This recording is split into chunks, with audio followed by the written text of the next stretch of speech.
எங்க வீட்டுல டைமண்ட திருடினவன் இங்கதான் இருக்கான். அவனை புடிச்சு வச்சுக்கோங்க. நான் உடனே போலீஸ்க்கு போன் பண்ணி வரவழைக்கிறேன். யாருமா அங்க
சாஸ்திரியோட ஒரே பையன்தான்.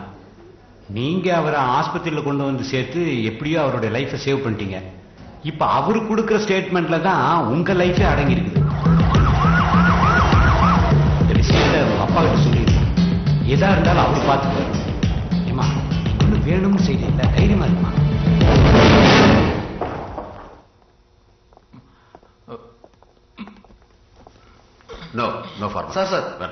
சாரி சார், கன் லோட்ல இருந்ததுனால மிஸ்ஃபயர் ஆயிடுச்சு. என்ன மிஸ்ஃபயரா அல்ல சூசைட் அட்டெம்ப்டா? சஸ்பெண்ட்ல இருக்கும்போது ரிவால்வர் ஸ்டேஷன்ல ஒப்படைக்கணும் தெரியாத அவனுக்கு? சார் உங்க மேல கேஸ் ஃபைல் பண்ணுவேன்னு சொன்னாங்க சார். அவன்கிட்ட போய் பேசிட்டு இருக்கீங்க. இந்த விஷயத்தை நான் சீரியஸா எடுத்தா என்ன நடக்கும் தெரியுமா? என்ன வேணாலும் பண்ணிக்கங்க சார். சார் இப்பதான் சார் ஸ்ட்ரெஸ் போட்டிருக்கேன். இந்த நிலைமையில நீங்க எதிர்க்க கூடாது. சொன்னா கேளுங்க சார். பெயின் ஜாஸ்தியா சொல்லியிருந்தேன். இவர் பேசின வார்த்தை தான் ரொம்ப வலிக்குது.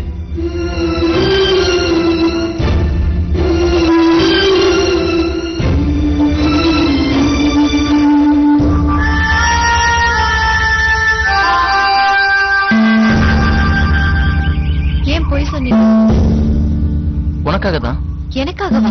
ஆமா, எங்க அப்பா என்ன சங்கீத வாரிசு ஆக்கணும்னு ரொம்ப ஆசைப்பட்டாரு. ஆனா என்கிட்ட சங்கீதத்தை விட மொட்டத்தனம் தான் ஜாஸ்தியா இருந்துச்சு. அதனால என்ன போலீஸ் ஆக்கிட்டாரு. எங்க அப்பா கிட்ட எவ்வளவு பேர் சங்கீதம் கத்துக்க வந்தாங்க.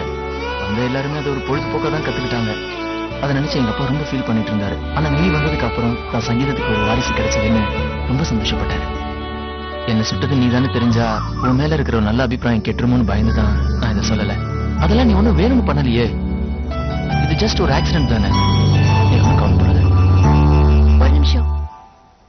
எல்லாருக்கும் சொந்த பந்தங்கிறது கடவுளா கொடுக்கறது.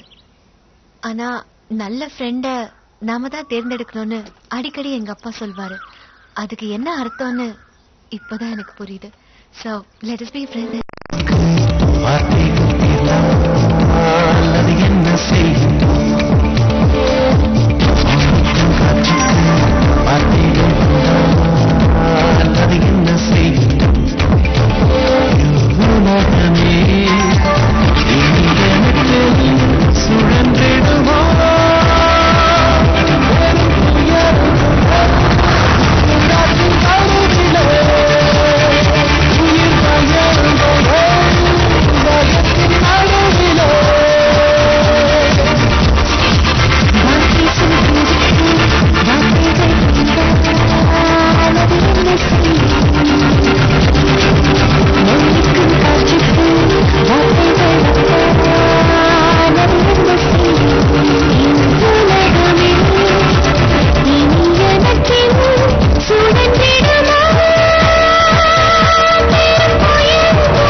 வா. Thank you God uncle. bless you. ஏய் சிண்டு, இந்த கிரிக்கெட் செட் உனக்கு, தேங்க்யூ அங்கிள். இது உனக்கு, தேங்க்ஸ் அங்கிள். இதுவும் உனக்கு தான். ஏய், எனக்கு ஒரு வாய்ப்பு. உனக்கும் வாங்கிட்டு வந்திருக்கேன். இந்தா. என்னடா எப்படி இருக்கு? உன்ன மாதிரியே இருக்கு. அண்ணா காஃபி. Thanks ma'am. சரி, உன் விஷயம் என்னாச்சு? டெல்லியில இருந்து தமிழ்நாட்டுக்கு டிரான்ஸ்ஃபர் வாங்கணும்னு சொல்லிட்டு இருந்த. கிடைச்சிருச்சு. தமிழ்நாடுக்கு இல்ல, பீகாருக்கு. பீகார்க்கா? ஆமாடா, நான் எஸ்பிஐ ஜாயின் பண்ணிருக்கேன். உன் சொந்த ஊர் தேஜ்பூருக்கு போயிருந்தேன். என் தங்கச்சி பாத்தியா? நான் பார்த்துட்டேன். உன் தங்கச்சி எப்படி இருக்கான்னு நீயே பாரு. இல்ல, என் தங்கச்சி அப்படியே தான் இருக்கா. உங்க மாமா இப்ப சாதாரண ஆள் இல்ல, மெம்பர் ஆஃப் பார்லிமெண்ட். அது மட்டும் இல்ல, பிளானிங் கமிஷனுக்கும் ஒரு மெம்பராகவும் இருக்காரு.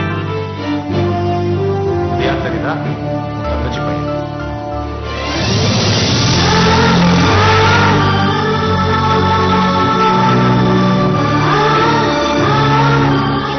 இப்படிதான் உன் தங்கச்சியும் ஃபேமிலி போட்டோ பார்த்த உடனே ரொம்ப ஃபீல் பண்ணேன். உங்க ரெண்டு குடும்பத்துக்கும் ஏதோ பிரச்சனை இருக்குன்னு எனக்கு நல்லா தெரியும். ஆனா அதை பத்தி இது வரைக்கும் நான் கேட்கவே இல்லை. ஏன்னா அது உன் பர்சனல் மேட்டர். அண்ணன் தங்கச்சி பாசத்தை சொல்றது ரக்ஷா பந்தன் ஃபங்க்ஷன்.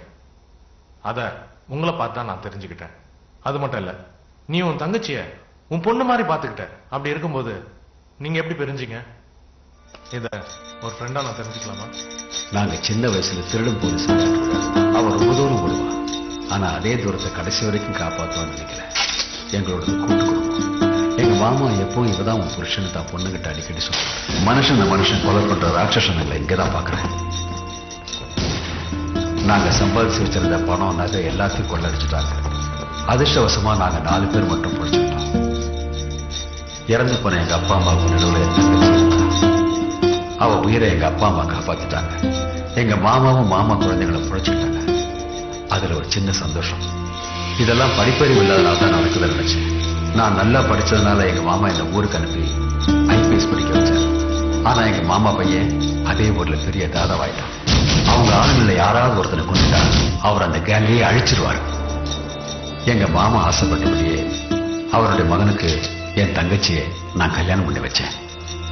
அப்ப எனக்கு தமிழ்நாட்டில் ஐபிஎஸ் போஸ்டிங் கிடைச்சது. அங்கதான் நான் இருந்ததே பார்த்தேன். அதுக்கப்புறம் நான் என் மாமா கிட்ட போய் அவளை எனக்கு கல்யாணம் பண்ணி கொடுக்க சொல்லி கேட்டேன். ஆனா அவர் அதுக்கு ஒத்துக்கல. அதே மாதிரி அவளுக்கு என் மேல காதலும் வளர்ந்துருச்சு. நான் ஒரு தமிழ் பொண்ணை காதலிக்கிறேன்னு தெரிஞ்சதும் என் மாமா தற்கொலை பண்ணிட்டான். அதனால என் மாமா என்ன கொல்ல வந்தார். என் தங்கச்சி தான் என்ன காப்பாற்ற.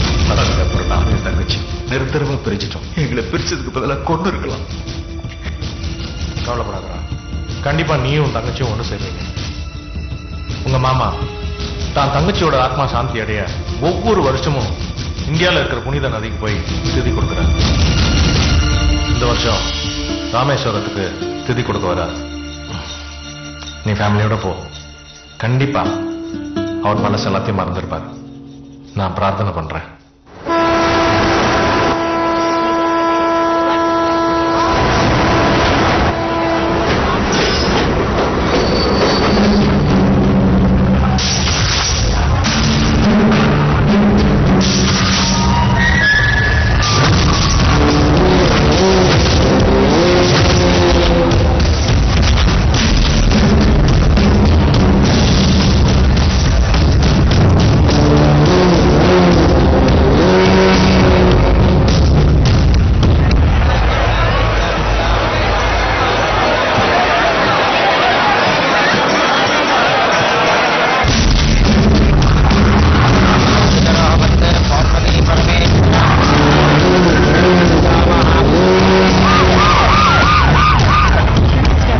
பீகார்ல இருந்து கால்